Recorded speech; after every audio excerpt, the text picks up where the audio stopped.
Asalamu alaikum të dashur miq, ky është takimi i radhës i drejt për drejt në emisionin Dritarja e Agjëruesit. Me ne në studio sot është Hoxh Rasim Haxha, me të cilin do t'ju mirpresim juve pas pak që t'na telefononi e i cili është i gatshëm që t'u përgjigjet pyetjeve tuaja. Ndërkohë i dëshirojmë se ardhi Hoxhës. Hoxh, ne jemi bashkë në këtë emision. Mirë se jemi, përshëndetje për ju dhe përshëndetje për gjithë shikuesit që na përcjellin. Po besoj që po kaloni bukur, madje shumë bukur gjatë këtyre ditëve, apo jo? Po më të vërtet është një Ramazan i veçantë për mua, për shkak të atmosferës që ka që nuk e kanë pas Ramazanat para këtij, ku shohim që ka xherem më tepër, ka namaz më tepër, ka interesim për fe më tepër, që më të vërtet është një atmosferë shumë e bukur e Ramazanit. Dhe përmendet ka interesim më shumë për fe, ndërkohë ju gjatë këtyre ditëve trajtoni lloj-llojshmëri temash në mënyrë që besimtarët përfitojnë sa më shumë. Në kuadër të kësaj Hoxh flitet gjatë këtyre ditëve edhe për çështjen e dëshirave tona, e shpirtit ton, e asaj që don vetja jon. Thëndryshe flisni edhe për nefsin. Do doja pak të na tregoni se si mund të luftojmë me atë anën e errët të nefsit dhe si mund të kontrollojmë dëshirat tona, sidomos përmes Ramazanit. Por paraprakisht çka është nefsi? Gjithsesi, edhe pse pyetja që është nefsi, pyetje e shkurt, po shpjegimi duhet me qenë kogja i gjatë për mu kuptu drejt, po shkurtimisht po e përmendim që nefsi është diçka me cilën na ka sprovu Allahu. Sepse dietarët e hershëm kur e përshkruajnë nefsin thonë se nefsi është diçka që nuk pajtohet me të vërtetën kurr, as nuk pajtohet me të mirën kurr. Do të thonë shkurtimisht janë cilësitë ose janë vetitë negative të cilat Allahu me shumë urtësi ka vendosur te njeriu. Ato janë frika, ato është dëshpërimi, ato është urrëtia, ndjenja për hakmarrje, ndjenja për vrasje, gjitha këto janë nefs. Mirë po në anën tjetër Allah edhe pse i kalon këtu, ja ka mundësu njeriu që me qenë mbi tu. Më thonë me mbi sundu, edhe me i nënshtru. Edhe nefsin nënshtruhet, sikur se që kanë nënshtru shumë para nesh nefsin, duke fillu prej pejgamberëve, pastaj njerëz të devotshëm, edhe vazhdon të ketë njerëz të cilët kanë shkelur nefsin dhe veprojnë me logjik të shëndosh, me zemër të pastër edhe jo me këto vetit që i përmendëm të nefsit.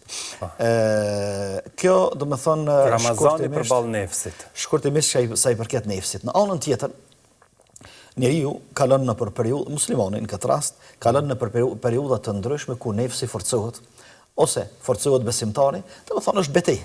Kjo duhet me kuptu që na me nefsin tonë, por nefsi është egoja. Zhvillon besimtari betej me vetveten? Me vetveten zhvillon. Është betejja më e rrezikshme. Madje nuk ka betejë tjetër që mundet me fitu besimtari nëse e humb këtë betejë.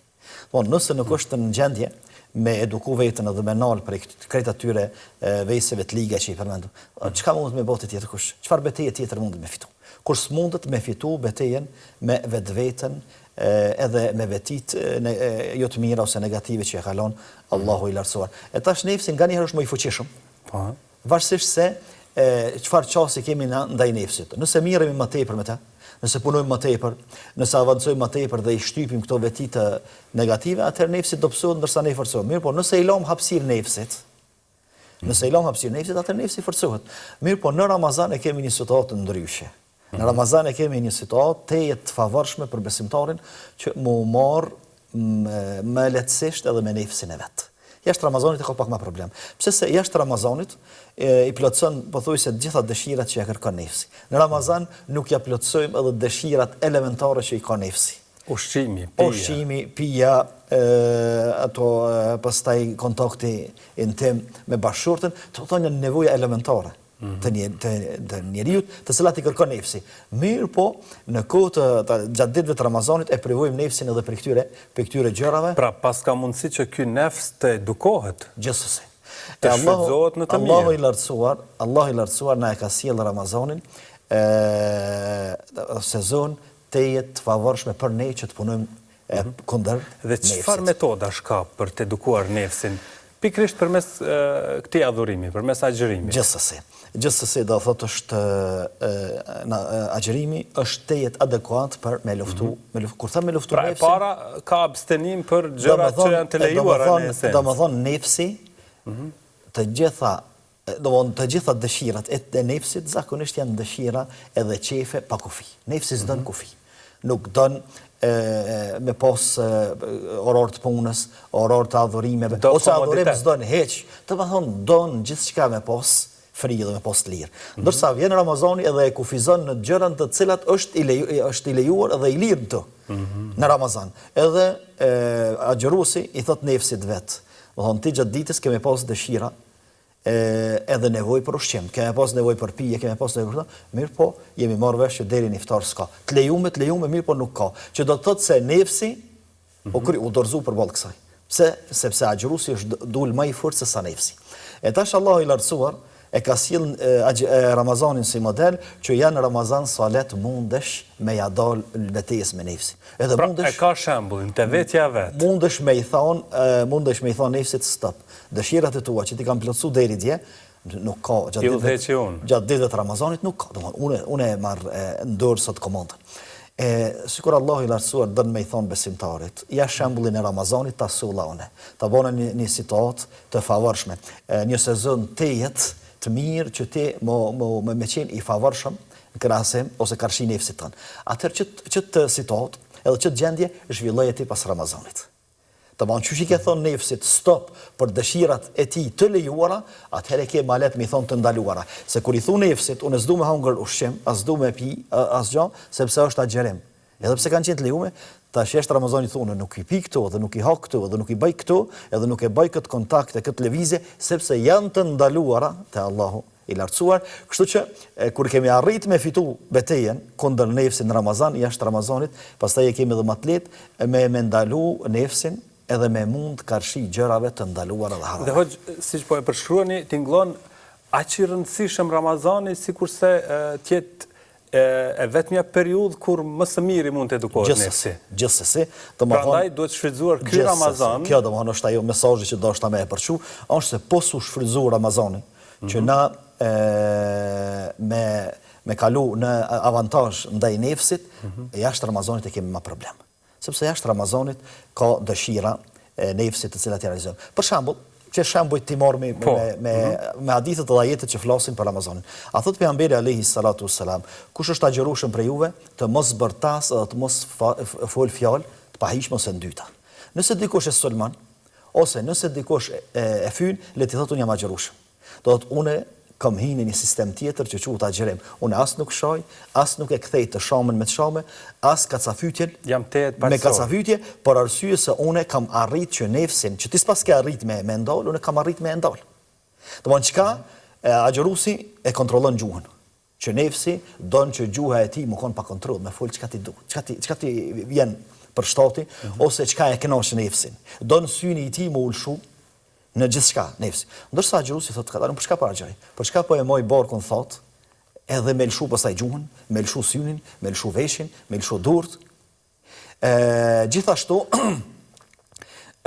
pejgamberi alayhi salatu wassalam kur e përgëzon agjëruesin, thotë se Allahu po i thot agjëruesit, hadithi kutsi, Allahu po i thot agjëruesit, gjë vepër e birit Ademit është për to pos agjërimit, unë shpërblej për to sepse ai për mua e lën ngrënien, pijen dhe kontaktin intim. Domthon për Allahun e lartësuar i lën këtu në Ramazan. Që do të thotë se thjesht prej roleve kryesore të agjërimit është edhe edukimi i nefsit. Që njeriu me dal më i edukuar, me eduku barkun e vet fillimisht, që përderisa gjatë Ramazanit nuk e mbush me ushqim halal, jashtë Ramazanit mos me mbush as edhe më hiç me haram, përderisa e ndalon gjuhën e vet prej fjalëve të pahishme, pastaj edhe jashtë Ramazanit. Gjithashtu edhe syrin, gjithashtu dorën edhe gjymtyrët tjera të me të cilat duhet me agjëru besimtari, jo vetëm me barkun e tij. Sepse pejgamberi alayhi salatu wassalam në hadithin tjetër thotë ka disa agjërues që nuk përfitojnë për agjërimit pos etjes ose urisë. Domthonjë çka kanë agjëru vetëm me bark. Domthonjë vetëm me lukthi nuk e kanë mbush për ndryshe, trupi i tyre, ndjenjat e tyre, nefsi i tyre nuk e ka kuptuar që është agjërues. Dhe hoxh, tashmë kaloi dita e 14 e Ramazanit. Pra shkoi gjysma. A i mjaftoj njeriut kjo periudhë që ta marrë vetën, ta marrë nefsin në kontroll, në mënyrë që tani ta shëndroj në shprehi, në karakter, në një disiplinë që mund të vazhdoj edhe pas Ramazanit? A mund ta perfeksionoj tash në vazhdim? Besoj se një pjesës të madhe të agjëruse ju mjafton kjo 2 javë, mirë po na e kemi edhe pjesën e 2 të Ramazanit, aq më tepër kemi pjesën e fundit që është ojka e Ramazanit. Madje pejgamberi alayhi salatu sallam na e pat modelin më të mirë edhe praktik që 10 e fundit të Ramazanit e ka shfrytzuar në maksimum.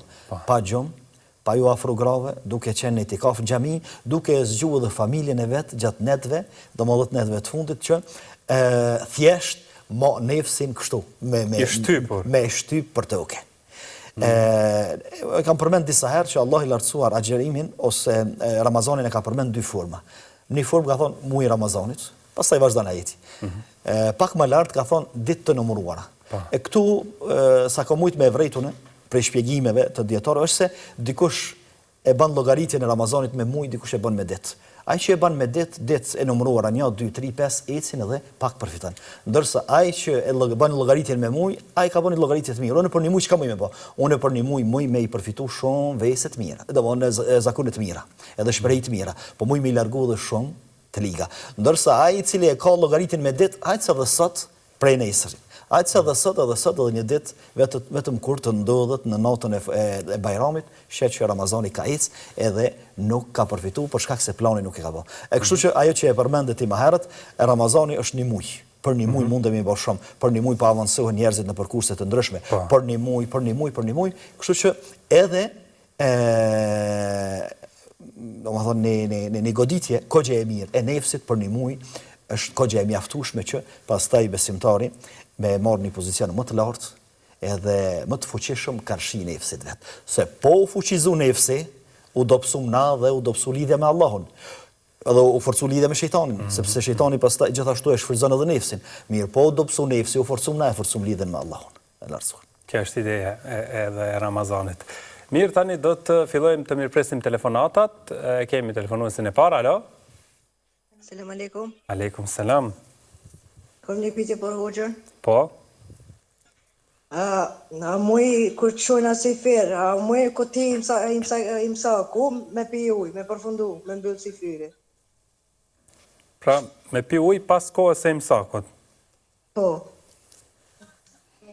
E qartë. Faleminderit. Vazhdojmë telefonuesin tjetër, alo? Alo, urnone? Apo, e kemi telefonatën, po, alo? Urnone? Jeni inkuadru në emision? Selamin aleikum. Aleikum selam. Apo hinë gjunat, ti për usuli, pika e për ju bërtas, pika për në gjami, jam 72 vjetë, po s'pëndalojnë në hatë më falë.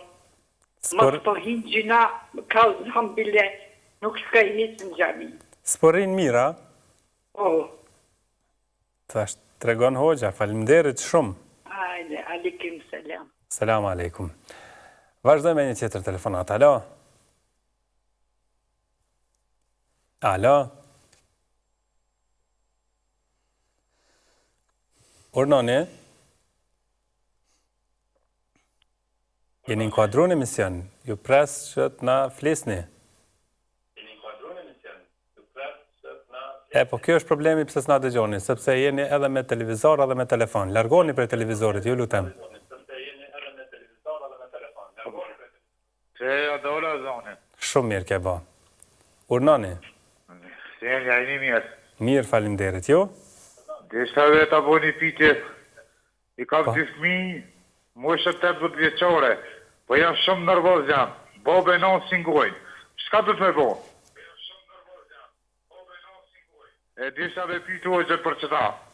Po, edhe mesazh na keni shkru, kemi pas në plan me trajtu, faleminderit shumë që ke telefonu. Hajde, faleminderit shumë, hajde. Vazhdoj me telefonatën tjetër, alo? Urnoni?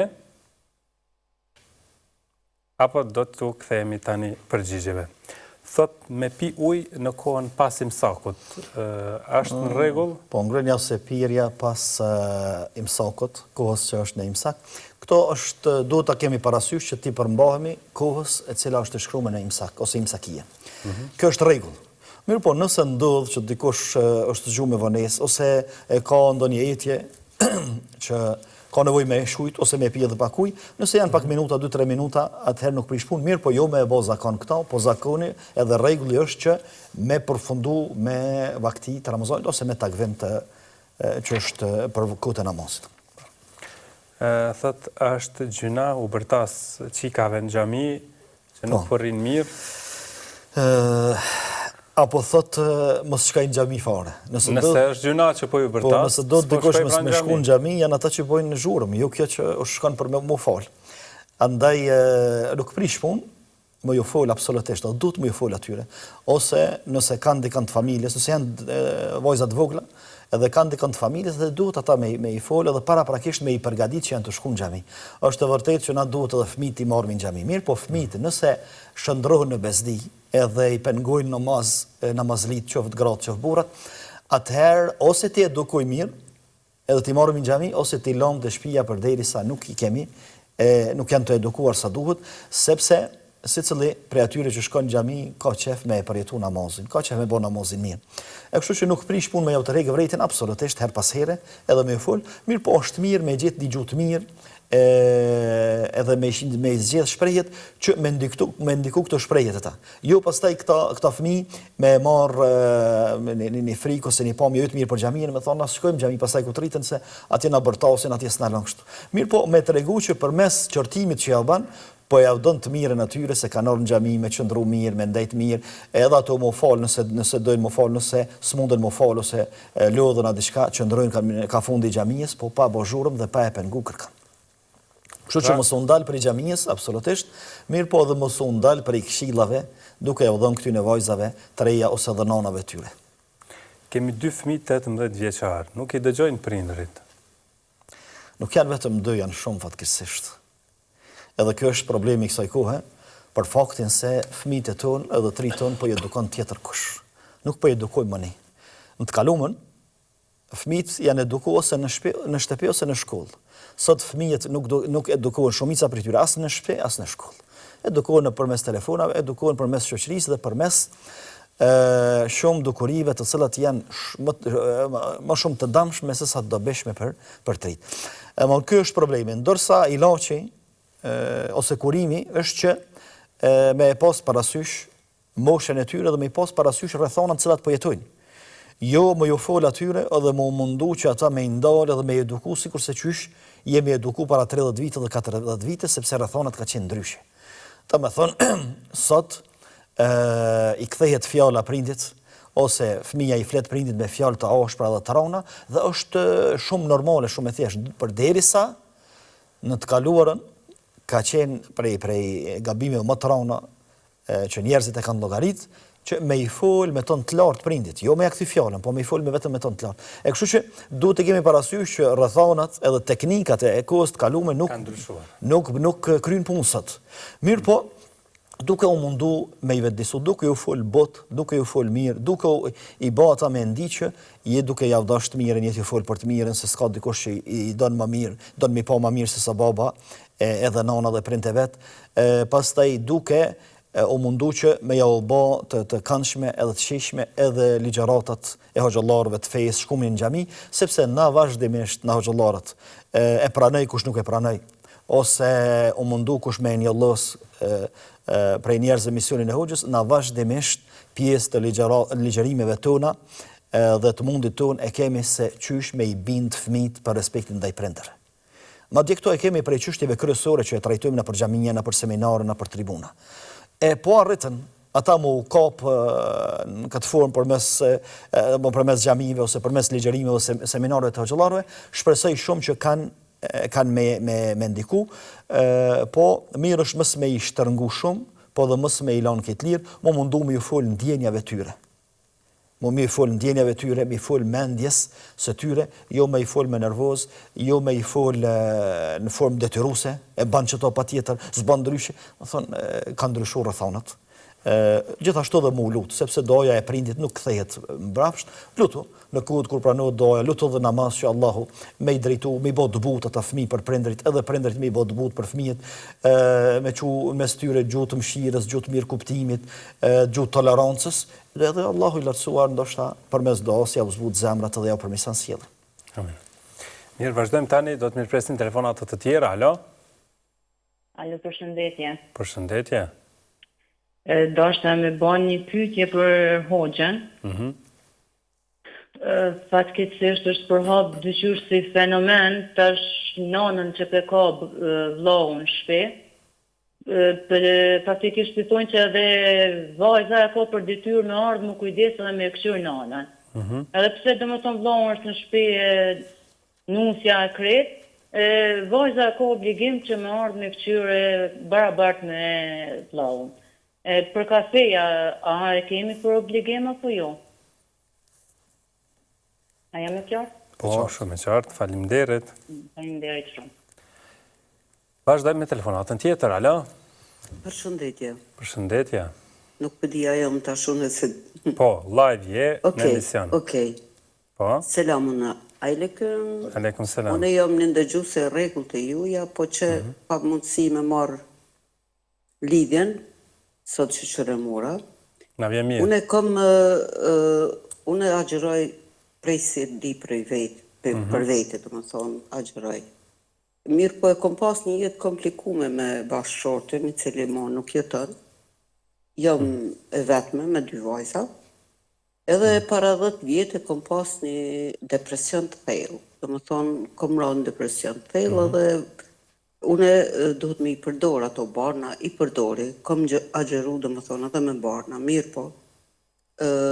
Duke kalu koha, ajo depresioni pak është zbut, po nervoza e ato, ankthi e ato, po më lajmërohen ka njerë, edhe më kanë sugjeru doktor që me përdor barin e qëtësimit edhe gjumit, faktikisht, a i duhet në gjëma, po. Po. Tash unë e kom një problem. Unë nuk du me prish agjerimin në asnjë mënyrë, mirë po, me flajt nuk guxoj deri mas i fyrit. Edhe mas i fyrit, po ndot edhe barnat me pi. A i bari ndikon shumë shpejt. Edhe nuk po mojt sabahun me falë. Do më thonë, po më nxen ajo si klapi edhe nuk po mojt me falë sabahun. Kështu që kur nuk kom dëgju hala diçka tillë, se për barna nuk është problem kur, se i menagjan ato, para iftari, mas iftari, mas i fyri, faktikisht, kur të bën jetë edhe ato. Edhe kisha dash në këshillu diçka doktori, më falë. Hoxha, po. Hoxha. I cili gjithashtu është doktor i shkencave islame. Okej, shumë mirë. Sigurisht edhe ajo është doktor. Ju dëshiroj çdo të mirë. E kam një pyetje. Ndikimi i medikamentit me përgjumësi, sa zgjat? Ajo zgjat minër pas 15 minutave. Po sa shumë zgjat? Sa orë nuk mundesh me ngrit prej gjumit? Po që, pikrisht bravo, faleminderit shumë që ma bone këtë pyetje, edhe nuk mujën e muqu deri 2 ose 3 ditës. Edhe që të pikrisht deshta, shumë faleminderit që ma pështrove këtë pyetje. Edhe tash, unë e pëni vetën shumë keq, për qëtë arsye që nuk po mund në muqu herët. I përdor në baza ditore këto ilaçe? Urna? I përdor çdo ditë ilaçet, apo? Po sigurisht, se nuk muj pa to, nuk u merë gjumi pa to, jem boj mund si duket. Mirë, tani do t'ju këshilloj Hoxha, do t'ju këshilloj gjithsesi. Edhe tën ditën, domethënë, nëse nuk e pi, unë jam qut edhe jam me nerva, jam ka tjenë s'moj kërkon me duru, edhe shumë vjen rënë për qëtë pjesë të Islamit, po mëne që nuk po mundem me ju përkushtu devotshmërisht që është duhet.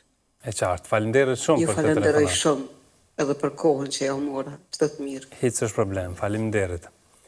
Atëherë Hoxh, thot a e kanë obligim edhe vajzat të kujdesen për prindrit, të cilët janë duke jetuar me njërin prej djemve? Po. Ky problem është shkaktu për shkak të një qasje së gabuar ndaj prindërve. Sepse prindërit e kanë humb atë peshën që duhet me pas të fëmijët edhe rëndësinë. Madje prindërit janë vetë xheneti i njeriut, i besimtarit. Don xhenet, ja prindërit janë rruga dhe dera që ka lënë përmes tyre për xhenet. E kur e shef dikush prindin e vet, nonën ose babën, xhenetin e vet, nuk e llogarit si prind, po e llogarit si xhenet edhe bën gjithçka edhe lodhet në maksimum për me fitu edhe për me rujt xhenetin e vet. Sikur tishim kështu, edhe sikur tishim të vetëdijshëm, edhe të ndërgjegjshëm për urdhrat e shumta që Allahu na i ka sjell na i ka dërguar për mu sjell mirë me prindërit, edhe me pas sjellje të mirë ndaj tyre, atëherë na i çdosht me bë garë ndryshe. I çdosht na me qit short ose mu uzon, po tham kushtimisht, se cili po e merr nonën mu kujdes për to. Edhe kështu do duhet të ishte qasje. Sepse nona jem është xheneti jem, baba jem është xheneti jem. Domthon kjo do duhet të ishte qasje. Pse më marr xhenetin ti? Që shiko dikon tjetër xhenetin, unë e du xhenetin tem, babën edhe nonën. Mirë, po ja që është zbekje ndjenjë, edhe ndërgjegjja është shumë në nivel të ulët, dhe e llogarisim babën ose nonën si diçka që ma tepër na pengon, kështu që nuk duhet të mirëmi vazhdimisht me to, po ka edhe djemtir, ka edhe vojza tjetër, ka edhe vojzat që do të më kujdes për to. Gjithashtu edhe vojzat e prindërve, edhe pse martohen, kalojnë te burri vetë dhe me fëmijët, edhe pse obligimet edhe detyrat më parësore të saj janë për burrin edhe për fëmijët, mirë po prap nona mbetet nonë edhe baba mbetet babë. Mirë po nuk është në rregull, andje edhe s'është traditë e jonja, që djemët të cilët jenë në shtëpi edhe me i thonë motrave, hajde edhe jo këshir në nonën, edhe kujdesu për ta ose babën, se ajo është edhe nonë edhe babë për ju. Nëse, unë mendoj që nëse për këto motra, nëse kanë kohë edhe kanë mundësi, nuk e lanë pa u kujdes. Mirë po në këtë formë, hajde ti kujdesu për nonën, duke qenë ai në shtëpi, më thonë kjo tregon që më të vërtetë e kemi huq qasjen, e që duhet me pas qasje tjetër, krejt karshi prindërve. Nëse s'miremi, me çka do më marrë me tjetër? Çfarë suksesi do në me arrit kur nuk je i suksesshëm me prindërit e tu? Sa që pejgamberi alayhi salatu wasalam e përmend se baba është dera e mesit të xhenetit. Xheneti aty tjetër i tha xheneti është tek kom të nonës. Çfarë do ti? Ai të dash xhenet. Na po flasim për njerëz të cilët i thënë vetes besimtar, e besojnë xhenetin edhe xhehenamin, edhe dëshirojnë xhenet, ja xheneti baba dhe nona. Ka do të shkon xhenet tjetër kati. Ku ka rrugë tjetër? Tregom nëse ka di rrugë tjetër më të shkurt vjedhun me ty. Mos ka, kjo është më e shkurtër. Nonën edhe babën me bot lumtur, edhe më usjell me ta mirë, edhe më kujdes ndaj tyre, është ndjenjë fillimisht, ndjenjë e lumturisë që s'ta jep kërkush tjetër. Miliardat e dunjos nuk ta japin.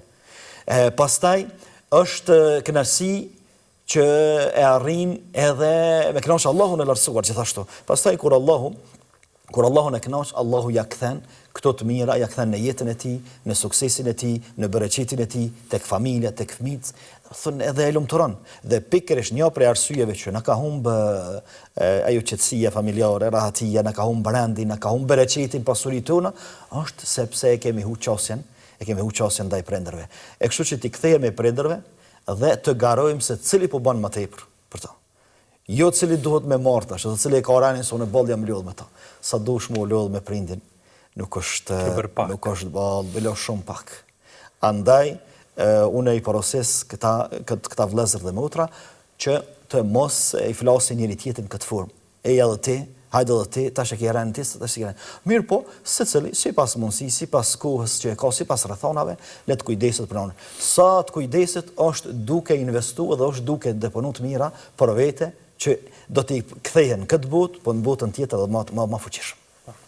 Telefonuesja e cila në detaje sqaroi problemin e saj dhe thotë për shkak të përdorimit të medikamentet në kohën e syfyrit, i bie që të mos mund ta falë në kohë sabahun, madje zgjohet pas drekës. Po edhe problemi i drekës është. Fillimisht e lut Allahun e lartësuar që t'ia lehtësoj gjendjen dhe ta shëroj se për Allahun nuk ka të pamundur kurrë. Kjo e para. E dyta, i kisha sugjeruar ose i kisha propozuar që mu mundu krahas medikamenteve që i përdor, me përdor, po them edhe kështu medikamente shoqëruese për lehtësimin ose largimin e depresionit, e ankthit e këtyre problemeve. Ajo është forcimi i lidhjes me Allahun e lartësuar. Dhikri shpesh, duke përmendur Allahun shumë, ela bi dhikrillahi tatmainul qulub, thot Allahu. Dhikri i qetëson zemrat. Domthonë në zemrat të cilët futet stresi, depresioni, këto probleme, dhikri i qetëson. Nëse si largon, spaku e zbej rolin e depresionit edhe këtyre. Pastaj duke dëgju Kur'an. Edhe shikoje se apo ndikoj në qetësim. Edhe kanë me ndiku, vetëm se me i dëgju me vëmendje dhe mi thonë me vëmendje. Sa jemi duke nejtë ullur. Për shembull, a mundi me thonë subhanallah, subhanallah, alhamdulillah, la ilaha illallah, Allahu akbar, edhe dhikre edhe format madhërimi tjera të Allahut të lartësuar. Gjithashtu, përdorimin e medikamente, këto duhet me përdor varësisht si ju sugjerojnë mjek dhe në koordinim me mjekët, këto pa tjetër, duhet ta kemi parasysh. Mirë po mundohu që deri në momentin e fundit, minutin e fundit të syfyrit, mos me i përdor barnat. Mënyrë që pastaj 20 minuta ose 18 minuta pas syfyrit hin koha sabahit. Don atë mjafton që këtë 18 minutë që masi që ti marrësh barnat me qenë e kthjellët sa më fal sabahin, pastaj flej. Kur të zgjohesh, mundohu mu zgju para ikindis, që drekën me fal në kod vet. Domthonse se dreka ku e drekës është derisa ty në kindia. E mundohu më uzgju para ikindis qoftë edhe për pak minuta sa mundesh me fal drekën, edhe vazhdo kështu. Pse flen shumicën e kohës, të më thonë, kjo nuk është me dëshirën tane, nuk është me zgjedhjen tane, është për shkak të terapisë dhe medikamenteve që i përdor, e që mjafton që e ke dertin, edhe e ke këtë siklet, sepse nuk po mundem me u bo ma e devashme e punu ma shumë, mirë po përderi sa e ke si dert, edhe sikur të mos i kishe këto probleme, kishe me bo ma tepër, Allahu t'i shkruan gjitha ato që me dëshirë dhe me qefi kishe bo mirë, po ja që terapia ose medikamentet për ta pamundsojnë. Mos u zbraps, mos u demoralizo, mos e humb vullnetin, mundohu që është ashtë edhe njëherë, që me fal sabahin 18 minuta ose 20 minuta pasi që të përfundon si fyri, edhe pastaj vazhdoje ditën ashtu sikur se e ke zakonisht që e vazhdon. E tani do të vazhdojmë ne me telefonatat të tjera, alo? Alo, përshëndetje. Përshëndetje. Deshta me bo një pytje hoxhës. Po. Unë jam një nanë e 3 fëmijëve kështot, edhe i kom përdor terapi, kom pas terapi kimio kështo, edhe tani mas kimios jam të përdor terapi hormonale, po pesho pak jam ma si një lloj angti, si një lloj depresioni, më kap ka njëherë, jo shpesh, po ka njëherë edhe i qërtoj fëmin pak ma shumë se që dohet, e po tutna mos po hi në gjuna me ta, dyqysh mununa, e bi pishman me njëherë, edhe falna, edhe mununa me ju lutë zotit më ma hekit, par po svedi tasha terapia, aku me dit qa po më vjen qa ja ka i herë, dhe i kam fëmin tash në moshën e adoleshencës, e tash pak pe kam, po tutna po hi në gjuna me ta, s'moj me këthi tani që të ku ma. Faleminderit. Natën e mirë. Natën e mirë. Do të vazhdojmë tani me një tjetër telefonat, alo? Selam aleikum. Aleikum selam. Dhe ishte një pyetje për hoxhën. Po. E temën për prind e dëgjova të ligjeru. Prind e to të mi, do më thonë, nuk i kam gjallë, tash 7 vite. Po, të me thonë hitë, nuk në kanë dhonë një dhe qikve. A kanë më gjyku për këto? E qartë. Edhe do është me bërtujtje që muj, do me thonë tash me marra mujna, edhe të fjetojnë prind. Për vllazninve, do me thonë. E qartë. Faleminderit për këtë inkuadrim. Do të vazhdojmë një tjetër telefonues. Alo? Alo, mirë mbroma? Mirë mbroma. Një pyetje për hoxhën desha me bo? Po? Që për reklamojnë këtu vajnë e farës zezë. Po? A është i shëndeshëm me përdor to? Edhe kom dëgju për një parfumi miskull, i zi. Për çfarë përdor ta edhe çojnë sidri? E qartë. Okej. Vetëm që pyetje. Kalushim. Një 3 pyetje i pate. Vazhdojmë tutje me një tjetër telefonat. Alo? Alo, noni? Selam aleikum. Aleikum selam. Dashta me ju pyte hoqë me vyll, a e prish agjerimin? Kush? Nëse vjell. E qartë. Faleminderit. Mirë, faleminderit. Gjithashtu, kalojmë pra të çështja e prindërve thotë të cilët sa kanë qenë gjallë nuk na kanë nda hise vajzave, a do të gjykohen për këtë çështje? Kjo është një gabim që i ka shoqëruar shumë prej familjeve tona, e të cilat, me thonë më mirë, ndarjen e trashëgimisë nuk e kanë bërë sipas fesë. Edhe kjo pastaj i veshët fesë. Edhe shpesh i dëgjojmë na njerëzit, ata që kanë qasje urrejtëse ose armiqësore ndaj fesë, thënë që ja feja e ka privu femrën prej trashëgimisë, por derisa femra sipas Islamit e ka hisen e ndarën në trashëgimi që s'mundet kërkush me jamu. Mirë, po këtu kanë qenë adete, zakone, kanune, thuj çka dush. Nuk kanë qenë rregull, s'kanë qenë rregull, edhe s'duhet me vazhdu kështu, absolutisht.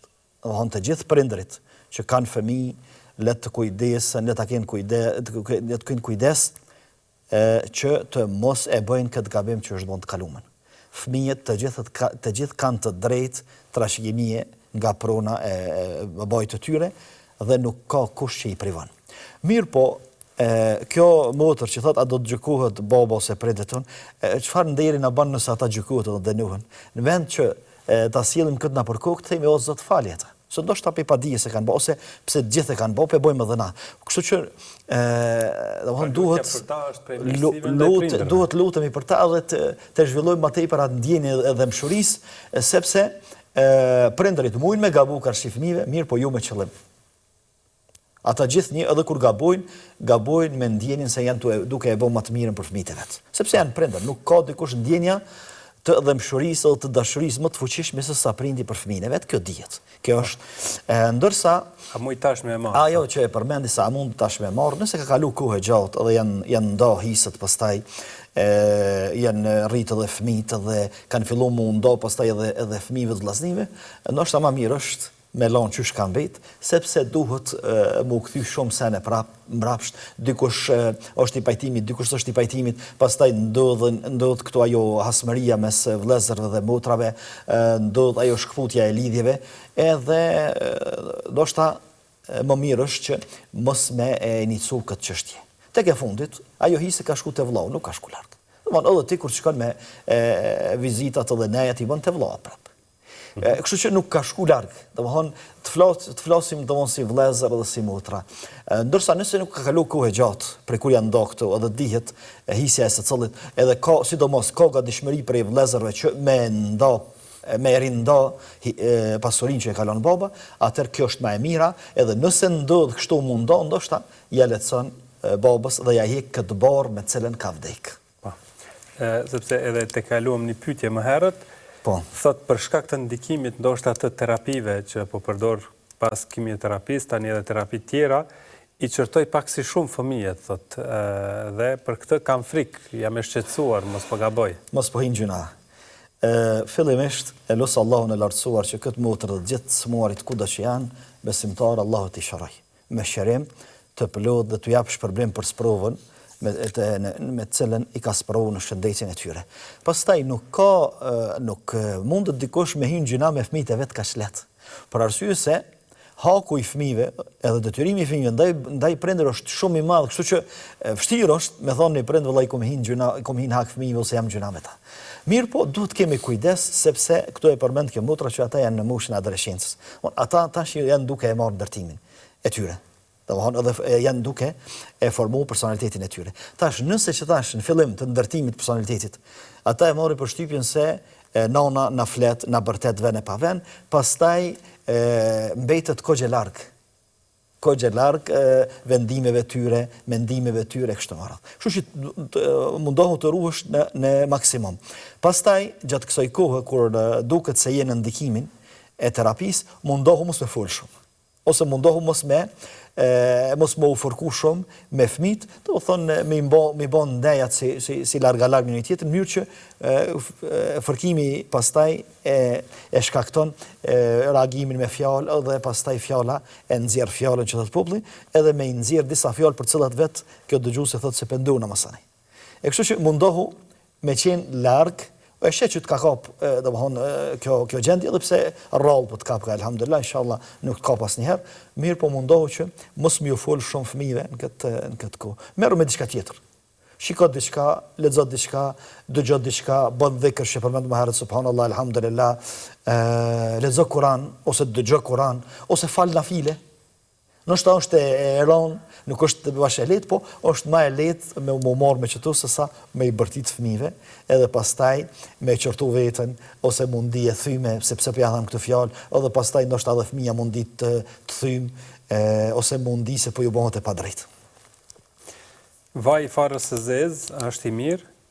Vaj farës së zezë, misku i zi edhe sidri, këto më tepër janë çështje që i përkasin fushës së mjekësisë, terapisë, që unë nuk jam i thirrur për asnjërin prej tyre, mirë po ajo çfarë dihet, domethënë si teorike për këto është se sidri është i shëndetshëm si bim, edhe e ka përdorur pejgamberi alayhi salatu wasallam dhe ka porosit me e përdor. Vajin e farës zezë, vetë pejgamberi alayhi salatu wasallam thotë është shërim për gjithçka pos vdekjes dhe pleqërisë, ndërsa misku, ai misku i zi ose meske ka emrin, e përmendin disa që merren me rukje me kështu që e pengon gjinin edhe shejtanin. Do nuk mundet me e bajt këtë erë të miskut, edhe shumë njerëz e vendosin e përdorin këtë aromë të miskut që me i largu gjenet. Mirë, po gjenet kur të heqet aroma e miskut, gjenet të afrohen prap, e gjenet të largohen me adhurim, me ibadet, duke qenë të nënshtruar ndaj Allahut dhe duke mos ja hap atyre derën edhe duke mos i dhënë mundësi me depërtu tena. Vjella e prish agjerimin? Vjellja është në dy forma ndodh. Forma e parë, nëse ndodh pa dëshirën tonë. Ndodh shumicës së njerëzve, ndodh pa dëshirë, vjen vjellja, e kap Zoti ju nderoft. Kjo nuk e prish agjerimin për shkak se nuk varet prej dëshirës së agjëruesit. Ndërsa nëse e shkakton vjelljen, dietarët thonë nëse e shkakton, ose nëse e nxit vjelljen, qoftë përmes futjes së gishtit në gojë ose përmes shikimit pamjeve të cilat e nxisin vjelljen ose dëgjimin e gjërave të cilat e nxisin vjelljen, edhe kë është e sheh agjëruesi që po don me ardh vjellja dhe vazhdon me e shiku atë pamje ose vazhdon me i dëgjuar të fjalë, edhe vjell atëherë kjo konsiderohet që është vjellje e qëllimshme, edhe e prish agjërimin këtë formë. Vazhdojmë tani me telefonatat të tjera. Alo? Alo. Po, nane? Selam aleikum. Aleikum selam. I kam 4 pyetje për hoxhën. Po. Cila është e para? A është obligim gjatë namazit, a është obligim me Kur'anin me Nuk po dëgjosh mirë? Gjatë namazit, a është obligim me Kur'anin me tajwid? Ja, nuk po dëgjosh pastër. Po na vje keq, provo të inkuadrohesh pak më vonë. Marrim telefonatën tjetër, alo? Iko, inkuadrojmë telefonatën e radhës, alo? Alo, noni? Jeni inkuadruar në emision? Alo? Selam aleikum. Aleikum selam. Desha një pyetje hoxhës. Po? E kam konatën, është me kancer, e ka diabetin, e ka shtypjen i nyrën krejt i ka. E i kanë thonë që është gjuna që për agjeran kjo Ramazanin është të agjeru. A e ka haram apo jo? Faleminderit. Selam. Aleikum selam. Vazhdojmë me një tjetër telefonat. Selam aleikum. Aleikum selam. Jam një vajzë 11 vjeçare. 11 vjeçare. Po, kam agjeru një javë. Bobi ma kanë depri, ka bobi mira keq. E kuptuam. Faleminderit. Marrim një tjetër telefonat, urnoni. Alo. Po? Po, urnoni. Ma herë telefonova, i kam 4 pyetje për Hoxhën. Po? Pyetja e parë është, a është obligim gjatë namazit me lexu Kur'anin me tajwid? Me lexu Kur'anin? Me rregullat Kur'anit me tajwid. Po, pyetja tjetër? A është obligim që gjatë namazit para sure me thonë besmele? Para. E qartë? Pyetja e tretë është, a përligjët agjerimi nëse i kemi flokt, trupin ose rrubat e lakta? A pranohet agjerimi nëse kemi pjesë të trupit të lagur? Jo, a përligjët agjerimi. Për? Me qka? Nëse i kemi trupin, lokt ose rrubat e lakta? E lakta? Po. Po, e qartë shpytja. Edhe një? Edhe pyetja e katërt. Shembull, jemi tu i fol 4 rekate namaz. Edhe te shehudin e dytë, kur e thojna e tehijatun, harrojna dhe ja nismi me salawate.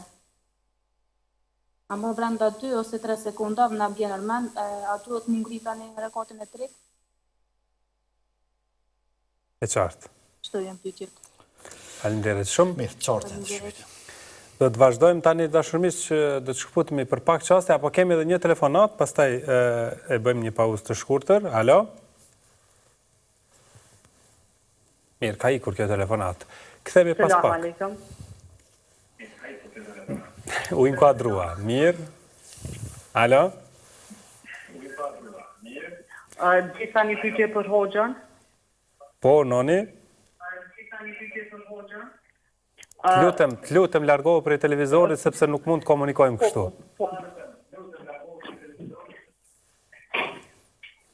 Po, cila është pyetja zonjë? Disa një pyetje kam që pikë të mbjellon. Po? Edhe veç me dita am pranohet namazit, se po thonë që nuk depërton uje. E qartë. Edhe në një anë se kam mundësi, Po? vajzën e kam 7 vjeç, edhe ditën e parë ka argjëru, po ditëve tjera nuk jam të leju se pak s'ka pesh sa duhet e qëtot, po ka qef. A jam të vinë gjina me ndalu, a me leju, po ditë. Edhe këtë pyetje kuptuam. Faleminderit për telefonatën. Selam aleikum. Aleikum selam. E tani shkputemi për pak çaste, rikthehemi pas pak.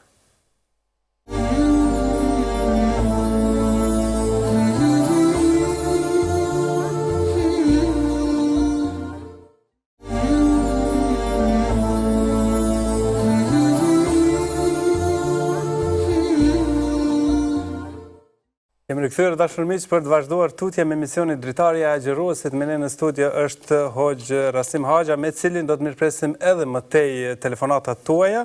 Ndërkohë mirpresim një telefonat tjetër para se të përgjigjemi pyetjeve të mëparshme. Alo? Alo? Po, noni? Selam aleikum. Aleikum selam. E kam një pyetje për Hoxhën, se jam të vazhderu, jam edhe të mjetësi, po kam e vëda analizë, e pas të di e prisë në Amazonin me bu analizë. E qartë. Faleminderit. A kuptova? Po, analizat pra e prishin agjerimin. Do të vazhdojmë tani me përgjigjet. Kemi goxha disa pyetje që do të përgjigjemi. Thotë Kunata është me kancer, diabet e të tjera.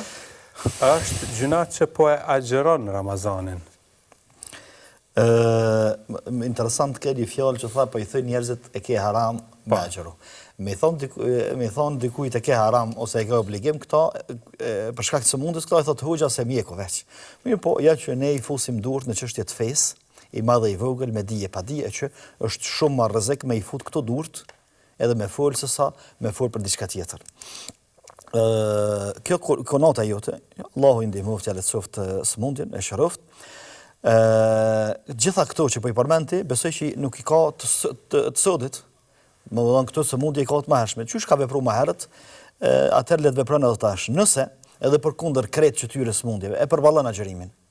Aq më tepër që agjërimi këto ditë nuk është shumë i gjatë, ditë nuk janë të nxehta.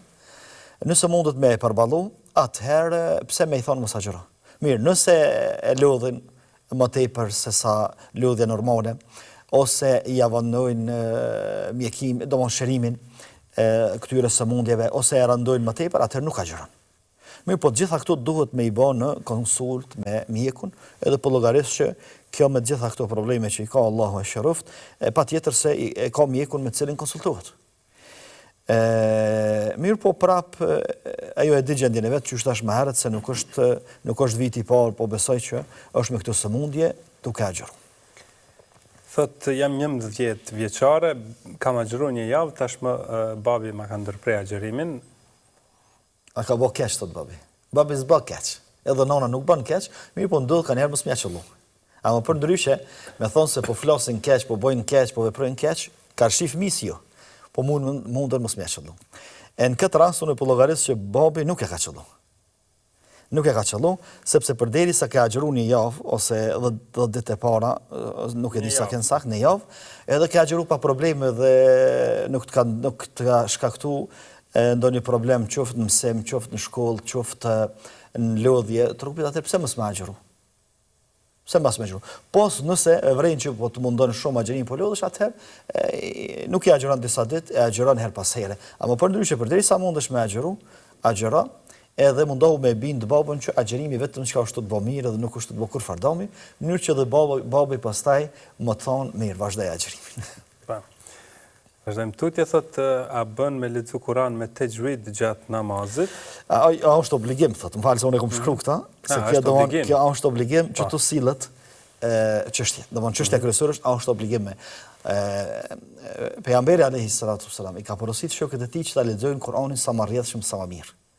Edhe Allahu në Kur'an thot: "Alladhina atainahumul kitaba yatlunahu haqqa tilawati." Aty që ja kemi dhënë librin, Kur'anin, e lexojnë lexim meritor, lexim shumë të mirë. E pjesë e këtij leximi të mirë është edhe tajwidi. Nëse e dim tajwidin ose rregullat e leximit të Kur'anit, që ata që kanë njohuri rreth tajwidit dinë për çka është fjala, atëherë duhet me lexuar me tajwid. Sepse tajwidi është zbukurim i leximit të Kur'anit. Edhe pejgamberi alayhi salatu i ka lavdu shokët që e kanë lexuar bukur Kur'anit dhe i kanë nxitë më tepër me leximin. Mirë, por nëse nuk e dim tajwidin, e lexojmë sa dim. Por nëse e dim edhe nuk e lexojmë, a bëjmë gjuna? Nuk bëjmë gjuna. Nuk bëjmë gjuna, mirë po e lëshojmë diçka që është shumë e rëndësishme, zbukurimi i leximit, pastaj edhe zbukurimi i namazit. A duhet të thënë bismillah para sureve në namaz? Kjo nuk është obligim, sepse bismillahi, sipas mendimit më të saktë të dietarëve, është ajet në vete që Allahu e ka zbrit për mi ndas surët. Bismillahi nuk është pjesë asnjë surës. Po është diskutimi te elhamdulillahi, sa është pjesë e elhamdulillahit apo nuk është pjesë, është diskutimi i gjatë tek dietarët. Mirë po, çdo sure tjetër, kul huwallahu ahad, bismillahi nuk është pjesë e saj. Mirë po bismillahi lajmëron se po e fillojmë një sure prej fillimit. E kështu që rani edhe suneti është me e thonë. Pas elhamit themi bismillahirrahmanirrahim, kul huwallahu ahad. Nëse se themi bismillahi, nuk është që kemi lëshuar diçka që është obligim, mirë po kemi lëshu diçka që është sunet edhe nuk është dashur me lëshu. A prishet agjërimi nëse kemi pjesë të trupit të lagur apo flokët? Kjo çështje është ndërtuar mbi pot kuptimin se lagja e trupit, pastaj trupi e thith lagështinë dhe ujin e mundet me çu mbrana në organizëm e prish agjërimin, mirë po kjo s'ka të bëjë kurrë me të vërtetën, sepse agjëruesi jo që i lejohet, po e ka obligim me marrë avdes. Do më fal. Kur të merr avdes ai tjetër ka me lë kret. Ka me la këmbët, ka me futu në gojë, ka me la ftyrën, do kjo është lëkurë. Që do të thotë se lagja e lëkurës, pastaj edhe rrobat e lagra nëse i kemi, edhe pastaj është kontaktojnë me lëkurën rrobat ose flokët e lagra kontaktojnë me lëkurën, edhe pse lëkura ndoshta mundet me thith sasi të shumë të vogël, shumë minimale të ujit, mirë po nuk ndikon edhe kur fare efekti s'ka në agjërim. Do mos e prek agjërimin. Me rëndësi edhe gjithashtu pastruemi. Domthonë pastrojmë trupin gjatë kur jemi agjërueshëm, edhe s'ka kur problemi, vetëm se duhet me rujt fytin që uji mos më shku përmes fytit. Domthonë kjo është sa i përket kësaj çështje. Thot nëse në namaz harrojmë të themi e themi dhe salavatin. Domthonë tehiyat parë, në tehiyatin e parë, domthonë rregulli është se e themi tehiyatin, shahadetin edhe ngritemi për rekatin e tretë. Kështu është rregulli. Mirë, nëse i themi salavatet, ose nëse fillojmë me i thonë salavatet, nëse i themi, domethënë fjalën e parë ose dytë, ngritemi.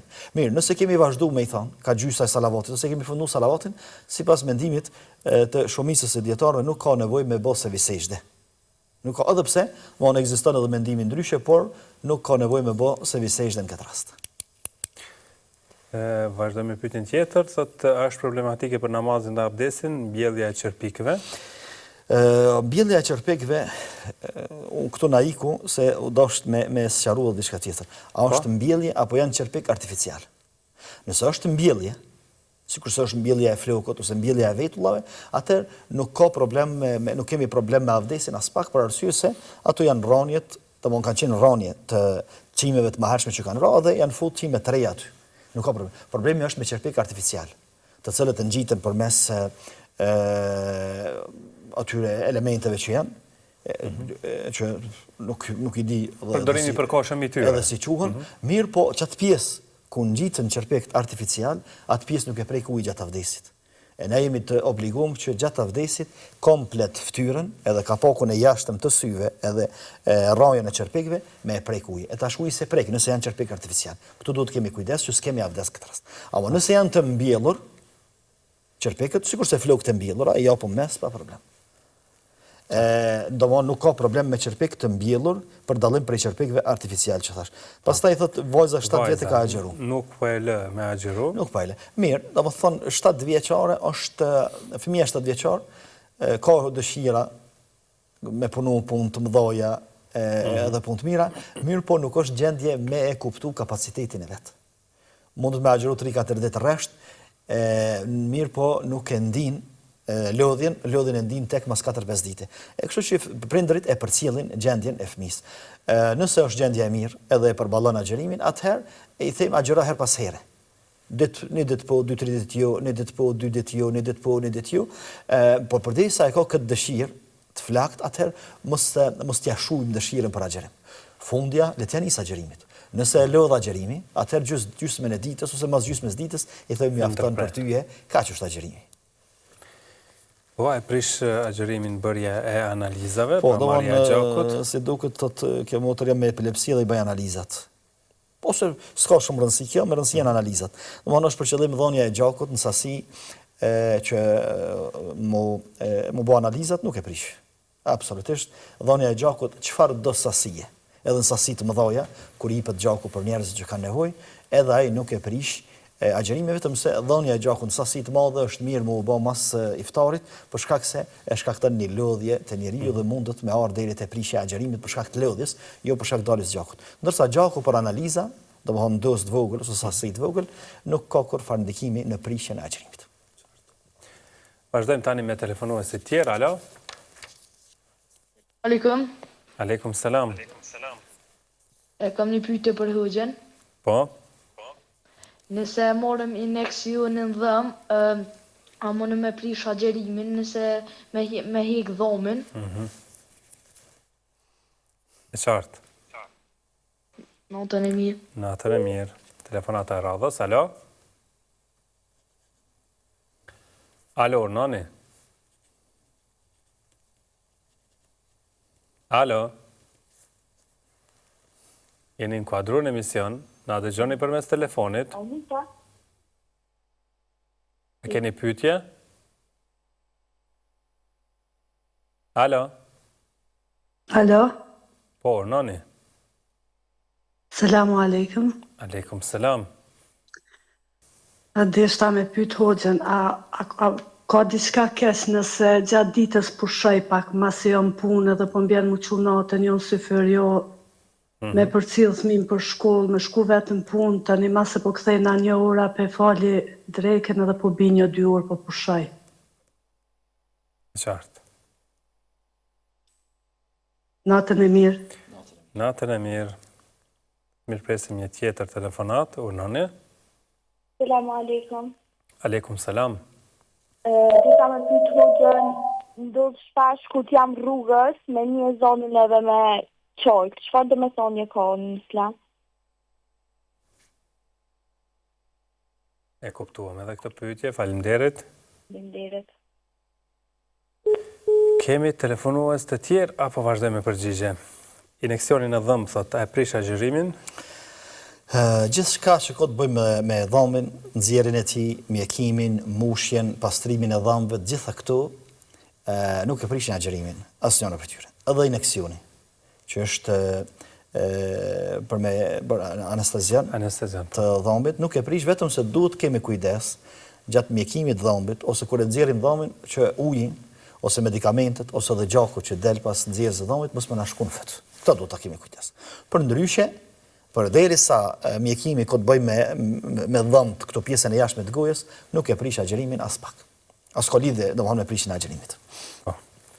Pushoj gjatë ditës, duke qenë agjërueshëm, për shkak se në para ditë është e lodhur. Gjitha këto punë që i përmend kjo motor, përgatitjen e syfyrit, përgatitjen e fëmijëve, punën jashtë shtëpisë, pastaj punën në shtëpi, për gjitha këto lodhje ekziston diçka që quhet shpërblim. Kështu që përveç agjërimit, që do të ketë shpërblimin e agjërimit, edhe të namazit që tha falna, alhamdulillah që falet, atëherë ka shpërblim për ngritjen e syfyr, ka shpërblim për përgatitjen e fëmijëve, ka shpërblim për punën e ndershme që e bën jashtë shtëpisë për me ndihmu burrit ose ndoshta edhe vetë nëse është kryefamiljare për familjen e saj. Domthonë kjo që mos mu lodh ose mos mu bezdis ose mos mu demoralizu që gjithë këtë lodhje une, por kundërzi edhe nëse nuk e shijon sa duhet agjërimin, dije që edhe këto e ke në llogaritë të shpërblimeve. E para. E dyta, mas krejt këtyre punëve dhe kësaj lodhje, është normale që trupi do të pushim. Kështu që nuk ka të keqe diçka nëse pushojmë, po me pushu ose me flajt çaq sa na mjafton që me kthy fuqinë ose me kthy freskinë, pastaj me shfrytzu këto ditë me ndaj lexim të Kuranit, me dëgjim të Kuranit, me dëgjim të ligjëratave, me dhikr përmendet Allahut, po këto e bëjmë kur jemi të freskët. Kur jemi të lodhur, pushojmë pak, pastaj zgjohemi pasi të kemi pushuar. Kur e dëgjoj rrugës ezanin, çaj, a ka ndonjë kuptim? A ka ndonjë shpjegim? Çat themi këtu, ndoshta zemra të du të mu falë, se ezani për tjerë për mu falë, nuk e dhja falët kjo që na pyti këta jo, mirë po nëse s'falësh atër falu, ja ezani për të thret, edhe zemra dhe ndërgjegja për të ti du të mu falë, nërsa në anën tjetër knej s'kega dishmëri për me fillu mu falë, edhe ndodhë kë konfrontimi mes këtyre dy orientime ose dy dëshirave, dëshira për të falur, edhe neglizhenca për mos falje, edhe pastaj rrjedhin latët. E kështu që nisja mu falë, nëse s'falesh, fillo më u falë që le të rrjedhin lotët e përmallimit edhe dashurisë për Allahun. Nëse falesh, atëherë ndoshta kjo është për shkak të lidhjes me simbolet e fesë, me gjërat që lidhen për fenë, ezani, pastaj haxhi, pastaj agjërimi, pastaj këto çështjet madhore që janë të Islamit, me të cilat jemi të lidhur edhe me ndjenja. Jemi të lidhur edhe shpirtërisht, nuk ka dyshim. Kur dëgjojmë që dikush ka filluar me u fal, vërtet gëzohemi. Kur dëgjojmë që dikush është shkuar në haxh ose ka ardhur koha e haxhit, e kemi një ndjenjë kënaqësi se kështu më radh. Vazhdojmë tani me telefonata të tjera, urnoni. Po?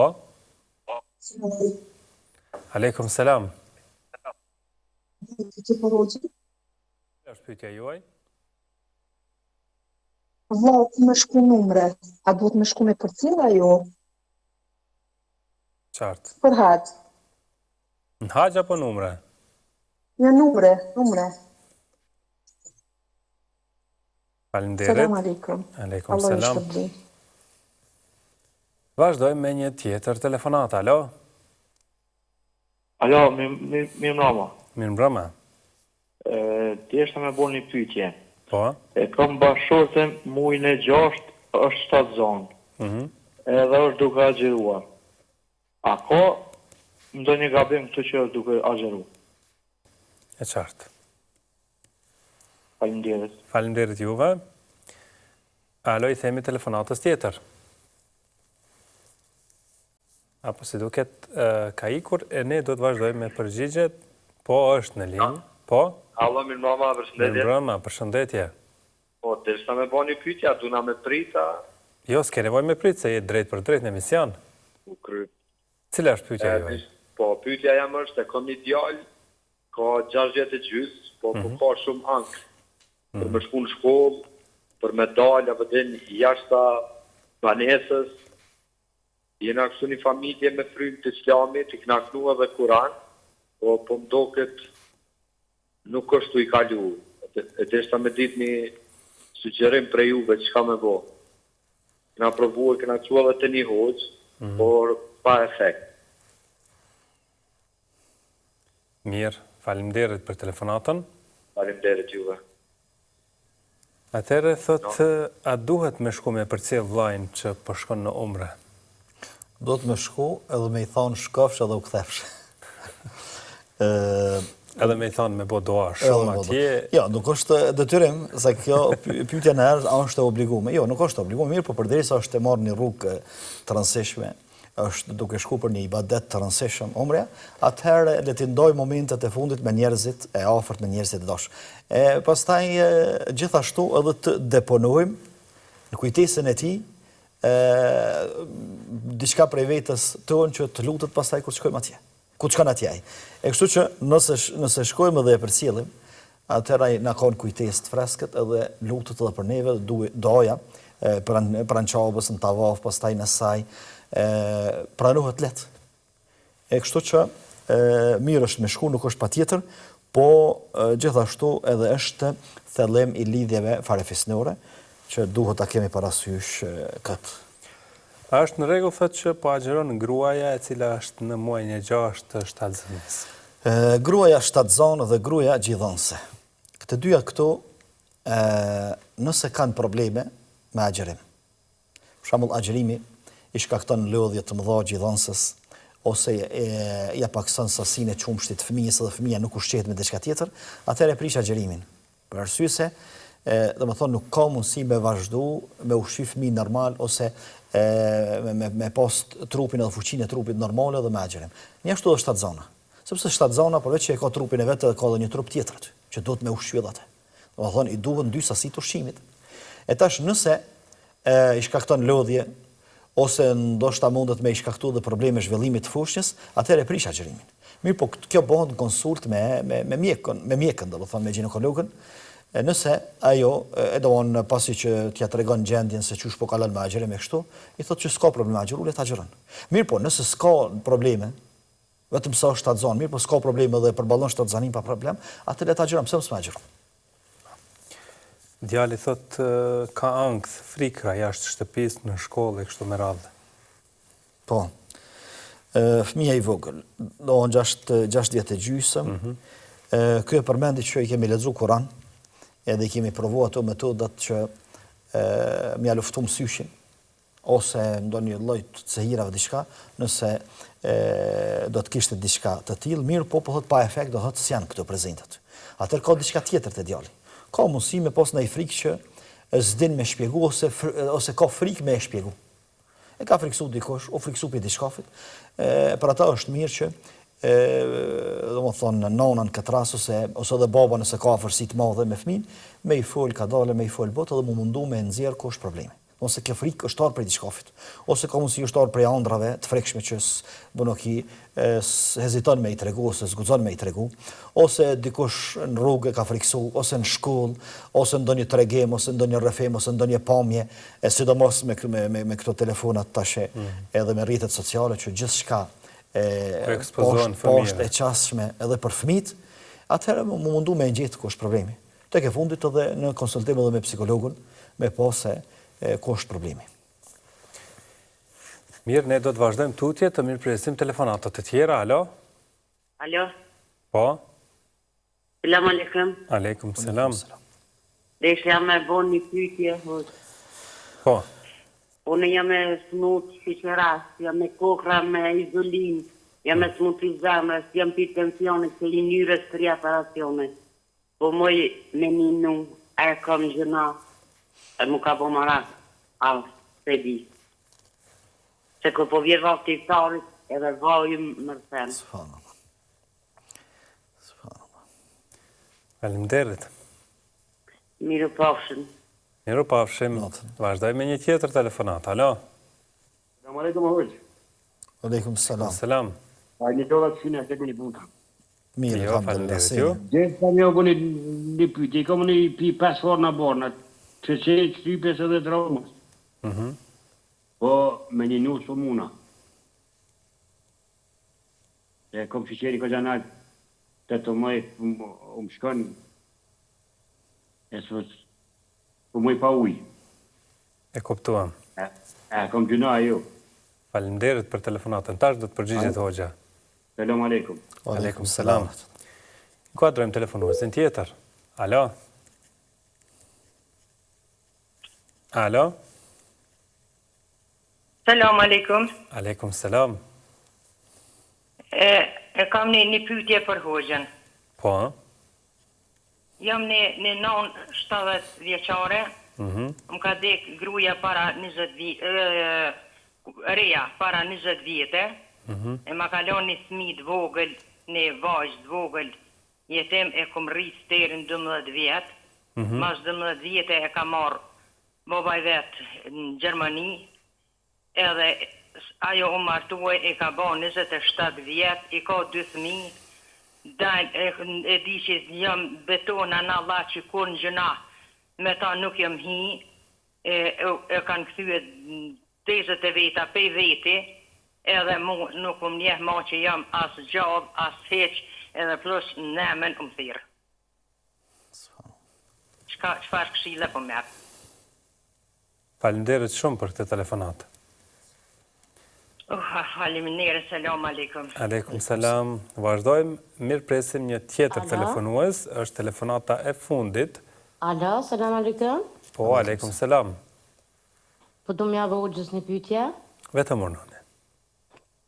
Më ka vdekën motra, baba, nana dhe djalli. Kështu që po du m'ja bëhu gjës një pytje, a bën me ju knue jasina. E qartë. Edhe një bën, Po? edhe nana, edhe bab, edhe djallin fakt, unë kanë ndekën të dëtë, natën e Bajramit. Natën e Kurban Bajramit. Nana më ka vdek 2018, djalli më ka vdek 2019. E po du më banë hoxha një këshit. A din, që sa është mirë, apo... Inshallah. Faleminderit shumë për këtë telefonat. Qështu, ju përshëndes.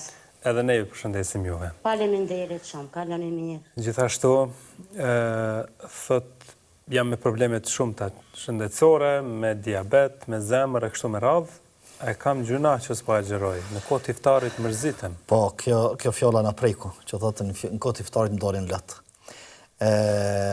Kjo gjendje është ndoshta nuk kuptuhet letë për njerëzit e rëndom, por për një besimtar të mirëfillt është lehtë e shpjegueshme sepse një zemër e cila është e lidhur për Allahun, edhe është e lidhur për adhurimet, sidomos një adhurim që e ka bërë vazhdimisht agjerimin këtë rast, edhe nuk mundet me e kry, për arsye që nuk varën prej dëshirës edhe vullnetit të atij personi, normal që ajo zemër pastaj ndjen mërzi, që nuk po mundet me e kry këto. Mirë po, unë e përgëzoj këtë motor, që kjo ndjen që e përjeton në iftar, kjo mërzi të Allahu do t'i shpërblet shumë. Edhe kjo derë që e ka të Allahu do t'i shpërblet shumë. Pastaj, me gjitha këto smundi që po i përmenti, me gjitha këto sprova që Allahu të paska sprovë, që Allahu nuk sprovë vetëm se me urtësi, që mos paku don me liru robin e vet, besimtarin ose besimtarin për gjunaheve, normal që nuk është e lehtë me agjëru. Është më tepër që nëse ke provu me agjëru dhe s'ke mujt me agjëru. E kështu që nëse shpresohet, mjekët japin shpresa, edhe ti shpreson që mu shëru për këtyre sëmundjeve, atëherë e pret derisa ti vjen koha mu shëru, edhe i kompenzon këto ditë që nuk po mundesh me agjëru tash. Mirë, nëse nuk pritet shërim, inshallah Allahu çon shërim, mirë po sipas vlerësimeve të mjekut të njerëzve nuk pritet shërim, atëherë nëse ke mundësi financiare, duhet me ushqy për çdo ditë të Ramazanit një të varfër.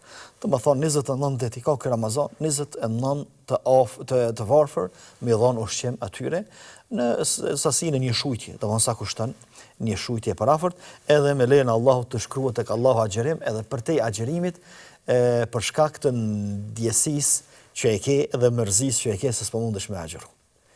Vlen kjo përgjigje edhe për pyetjen Paraforsisht edhe pyetje që erdhi pas tina, domethënë pyetje të ndryshme të barnave nuk mundet me agjero. Domethënë është përgjigjja e njëjtë pothuajse.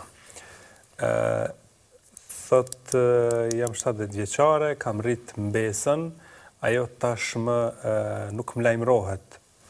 Madje e thret në emër. Po, kjo është përgjyshen kjo nuk është lehtë e përjetoshme. Kjo është përkeqardhje. Ajo që përmendëm më herët që lidhjet familjare edhe lidhjet farefisnore me të vërtet kanë fillu mu deformu në shoqërinë tonë e që kanë qenë prioritet i kësaj shoqërie. Sepse familja ka qenë prioritet edhe shpresoj që do të mbetet për shumë prej besimtarëve tonë edhe vlerë që jemi krenu dhe jemi thirrën ta dhe jemi krenu me ta. Ndërsa gjyshja është dashur pas sa nana, madje edhe më shumë se nana. Mirë po, ajo që ka ndodh nuk është në mundësitë tua dhe nuk është në vullnetin tanë. Do të ka kaluar në edukim të tjetër kujt, ka kaluar në dorë tjetër kujt, i cili dorë e cila fatkeqësisht nuk din me falendëru dorën e cila e ka ndihmu deri në moshën 12 vjeçare. Sikur tishe, hiç mos tishe gjyshe e vajzës, tishe dikush i lartë, i panjohur. 12 ditë me i pas ndihmu, do të duhej që të falenderonte gjatë tërë jetës për ato 12 ditë. E lemo 12 vjetë, e lemo kaq e afërt. Mirë po, çat bashti, bën do, bën lutje, mos kujdes, mos e mallka, kujdes mos e nem. Sepse mallkimi e ka. Po bën do që Allahu me i kthjell, Allahu me jashtu dashurinë, Allahu me ja kthy mendjen, edhe me qenë falendëruese, me qenë mirënjohëse, edhe ndoshta një ditë do të kthehet edhe do të falenderoj për gjitha ato që i ke bëti për to. Po edhe nëse nuk kthehet, edhe nëse nuk të falenderon, mos e prish zemrën tënde ti. Mos thuj pse u lodha, jo më lodh kot, se ka vlerë më lodh, mos isha lodh, mos e prish punën e madhe që e ke bëti. Tek Allahu mos e prish këtë punë, thuaj elhamdulillah e kam bë për Allahun dhe e kam bë që e kam pas stafurt, edhe prap do ta bëja. Pavarësisht se me çfarë monedhe ma kthejnë ata të tjerë, mirë po ti mos e prish zemrën tek Allahu i lartësuar, edhe je krenare që e ke bë këtë punë, kërkosh problem tek Allahu dhe bën do që Allahu më ja uzbut zemrat atyre, edhe me artë të, edhe me të falendëru, edhe me të përqaf, edhe me të shpreh dashurinë, edhe respektin, edhe falenderimin për gjithë ato që e ke bë për 12 vjet. I radhës jasini për të vdekurit. Kjo motër më të vërtet sprov traum pas ka pas. Baba, nona, djali, edhe nuk e di dikush tjetër. Domethënë me i përcjell për botën tjetër gjithta më të vërtet është një mërzi. Mirë po, bën sabër, dora, edhe kërkosh problem tek Allahu për sabrin, sepse për gjitha këto, për sabrin për gjitha këto, shpërblehesh tek Allahu i lartësuar, sidomos për fëmin, për evladin. Sepse ka kuptim që nëna dhe djali kanë vdekur në natën e Bajramit. Nuk ka diçka, domethënë janë ditë të Allahut. Mirë po, pejgamberi alayhi salatu wasalam thotë kur Allahu urdhëron melaçet që me marr jetën në fëmis, edhe ai duke i pas prind gjallë. Edhe prindet bëjnë sabër dhe thonë ne jemi të Allahut dhe ta i kemi më kthy, qysh na i ka fal, na i ka marr. Atër melaçet këtë lajme ja quajnë Allahut, dhe pse Allahu i din këtu, mirë po i përcjellin melaçet, edhe i thotë Allahu atëherë ndërtoni ja këtyre prindërve një shtëpi në xhenet edhe e emërtoni shtëpia e falënderimit. E kështu që mundohu me durim, me bë lutje dhe dua për ata që kanë vdekur, kanë kaluar botë tjetër, ndërsa leximi i Jasinit ti lexoje për vete. Ose nëse din Kur'an me lexuar ose Jasin, lexoje për vete, pastaj në fund nuk prish punë me thonë Allah, na shpërblej me këtë lodhje dhe këtë lexim që e bëna mua edhe familjarët e mi të gjallë të vdekur. Ju falenderojmë shumë hoq. Faleminderit edhe juve. Të dashur miq, kaq personte, faleminderit që na ndoqët, takohemi inshallah nesër. Mirëmbëjtje.